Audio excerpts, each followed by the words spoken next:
जय श्री कुंज बिहारी की, जय श्री राधा प्यारी की। हरे कृष्णा कृष्णा कृष्णा हरे हरे, हरे रामा राम राम हरे हरे। भगवत रसिक चैनल में आप सभी का स्वागत है। हरि के प्यारे भक्तों, आज हम निधिवन के रहस्य के बारे में जानेंगे। क्या आज भी वहाँ रात्रि में रासलीला होती है? और अगर आप भी ये जानना चाहते हैं कि इसके पीछे का रहस्य क्या है, और अगर वहाँ रासलीला होती है तो कोई उसे क्यों नहीं देख पाता, तो इस वीडियो को अंत तक ज़रूर देखिएगा।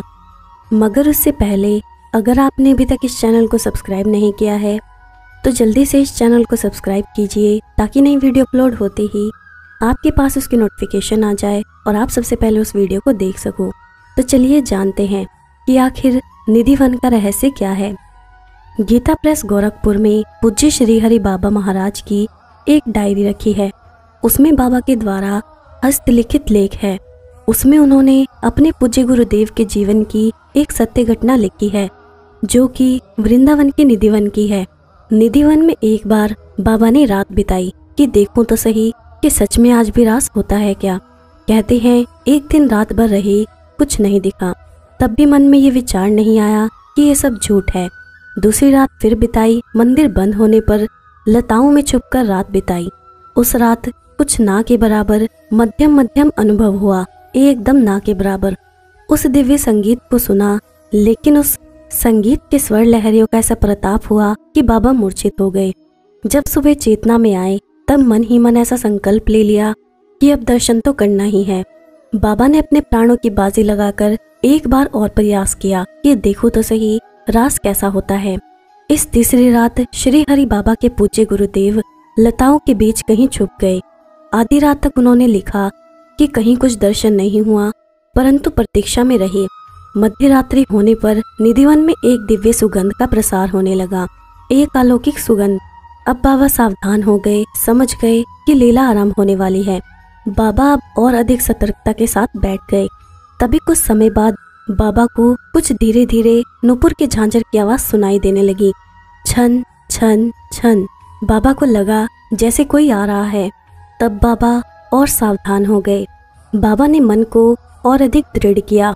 अब बाबा ने बड़े गौर से देखने का प्रयास किया। तब बाबा ने देखा कि किशोरी जी लाल जी के कंठ में गलवैयां डालकर धीरे धीरे एक एक कदम बढ़ाकर निधिवन की लताओं के मध्य से चली आ रही हैं।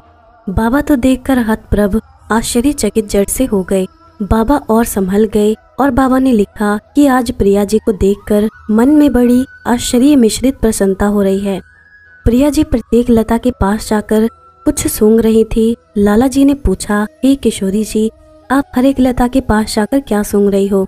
क्या आपको कोई सुगंध आ रही है? श्री किशोरी जी ने कहा, लाल जी, आज हमें ऐसा अनुभव हो रहा है कि हमारे इस निकुंज वन में किसी मानव ने प्रवेश किया है।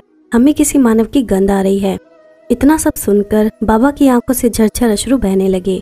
बाबा के मन में भाव आया कि सेवा कुंज में प्रिया प्रीतम विहार कर रही हैं, क्यों न जिस मार्ग पर ये जा रहे हैं उस मार्ग को थोड़ी सोहनी लगाकर स्वच्छ कर दूं।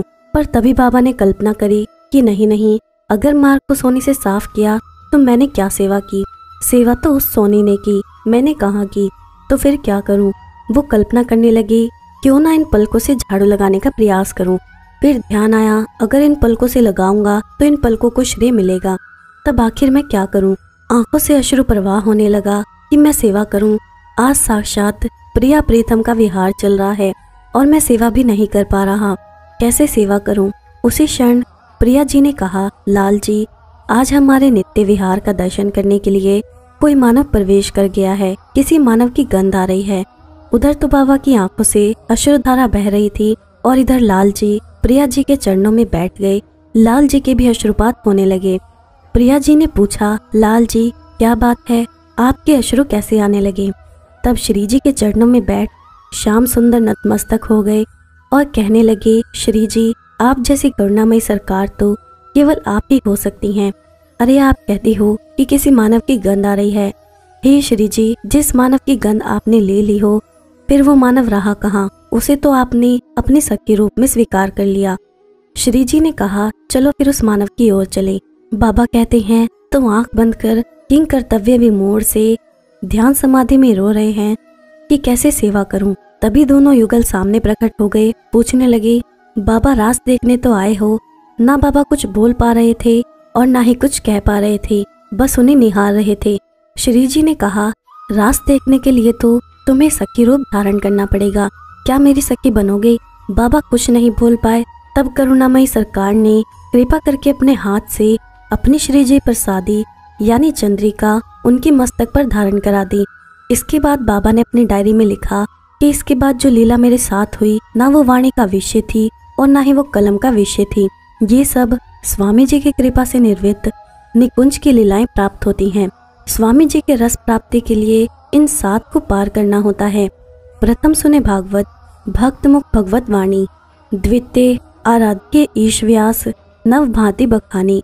तृतीय करें गुरु समझ, दक्षिण सर्वज्ञ रसीलो। चौथे बने विरत, बने वनराज वसीलो। पांचे भूले देह सुधी, छठे भावना रास की। साते पावे रीति रस, श्री स्वामी हरिदास की। तो चलिए अब निधिवन की एक लीला के बारे में जानते हैं। एक बार श्री कृष्ण और राधा जी निधिवन में रात्रि में सभी गोपियों के साथ हास परिहास कर रहे थे।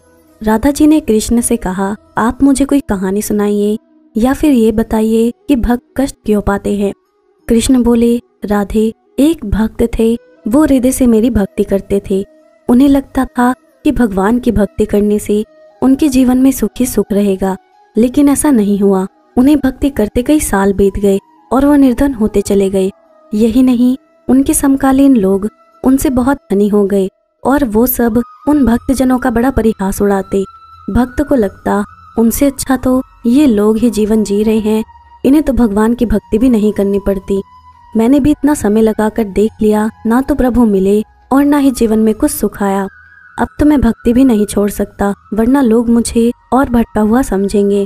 ऐसा विचार करते करते उन्होंने ये अनुभव किया कि लगता है मुझे प्रभु कृष्ण की परिस्थिति ही नहीं है। मुझे ये कैसे विश्वास हो कि वो सचमुच में है या नहीं। उस भक्त ने सुन रखा था कि भगवान श्री कृष्ण निधिवन में प्रतिदिन आते हैं और कोई छुप के देख ले तो उसका अहित हो जाता है। उसने सोचा, अब मेरा क्या अहित होगा। ये विचार कर वो सांझ को सबसे आंख बचाकर निधिवन में छुप गया और रात्रि की बाट देखने लगा। अब बताओ राधा, मैं उन संत जन को ये कैसे बताऊं कि यदि सांसारिक इच्छा उनकी शेष रहेगी तो उन्हें जाने कितने जन्म और कितनी योनिया में भटकना पड़ेगा। इसलिए मैं उन्हें सांसारिक सुख नहीं दे रहा, और अगर वो संसार की आसक्ति हटा दें तो उन्हें सब कुछ मिल जाएगा। इसके लिए उन्हें मुझ में ही मन लगाना पड़ेगा। इन भक्तजन को ये लगता है कि भगवान निधिवन में आते नहीं, पर हम उन्हें ये कैसे बताएं कि हम आते भी हैं और अपने भक्तजनों की बात भी चलाते हैं। ऐसा कहकर कृष्ण मुस्कुरा दिए। तभी वो भक्त जो वहां छुपे बैठे थे, भगवान की अद्भुत दिव्य लीला देखकर आश्चर्यचकित रह गए। वो दौड़ के आए और प्रभु के चरणों में गिर गए। वो राधा रानी का भी बहुत आभार करना चाहते थे जो उन्होंने ऐसा प्रश्न किया, लेकिन वो कुछ कह ही नहीं पाए। प्रभु की अनुकंपा से जब वो कुछ बोल सके और जब उनसे वर मांगने का कहा गया तो बार बार आग्रह करने लगे कि उनके इस दिव्य स्वरूप को ही वो नित्य देखना चाहते हैं। प्रभु ने कहा, ठीक है, तुम यही निधिवन में लता बनकर रहो, अब तुम भी हमारे साथ नित्य रात्रि में रहोगे। और प्रभु ने उस भक्त गोपी को, जो कई जन्मों से प्रभु से बिछड़ी हुई थी, कृतार्थ कर दिया। अब मैं आपको एक कथा सुनाती हूँ। एक बार एक अमीर सेठ के यहाँ एक नौकर काम करता था। अमीर सेठ अपने नौकर से तो बहुत खुश था, लेकिन जब भी कोई कटु अनुभव होता तो वो ईश्वर को अनाप शनाप कहता और बहुत कोसता था। एक दिन वो अमीर सेठ ककड़ी खा रहा था। संयोग से वो ककड़ी कच्ची और कड़वी थी। सेठ ने वो ककड़ी अपने नौकर को दे दी। नौकर ने उसे बड़े चाव से खाया, जैसे वो बहुत स्वादिष्ट हो। अमीर सेठ ने पूछा, ककड़ी तो बहुत कड़वी थी, भला तुम ऐसे कैसे खा गए? नौकर बोला, आप मेरे मालिक हैं, रोज ही स्वादिष्ट भोजन देते हैं। अगर एक दिन कुछ बेस्वाद या कड़वा दे भी दिया तो उसे स्वीकार करने में भला क्या हर्ज है। अमीर सेठ अपनी भूल समझ गया।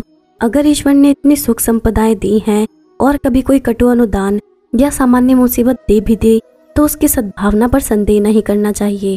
असल में यदि हम समझ सकें तो जीवन में जो कुछ भी होता है सब ईश्वर की दया ही है। ईश्वर जो करता है अच्छे के लिए ही करता है। आशा करती हूँ कि आपको आज की वीडियो अच्छी लगी होगी, और अगर आपको ये वीडियो अच्छी लगी है तो इस वीडियो को लाइक ज़रूर करिएगा और जितना हो सके उतना शेयर करिएगा। ताकि अन्य भक्तों तक भी ये वीडियो पहुंच सके। और आप मुझे मेरे इंस्टाग्राम और फेसबुक पर भी फॉलो कर सकते हैं, जिसका लिंक आपको नीचे डिस्क्रिप्शन में मिल जाएगा।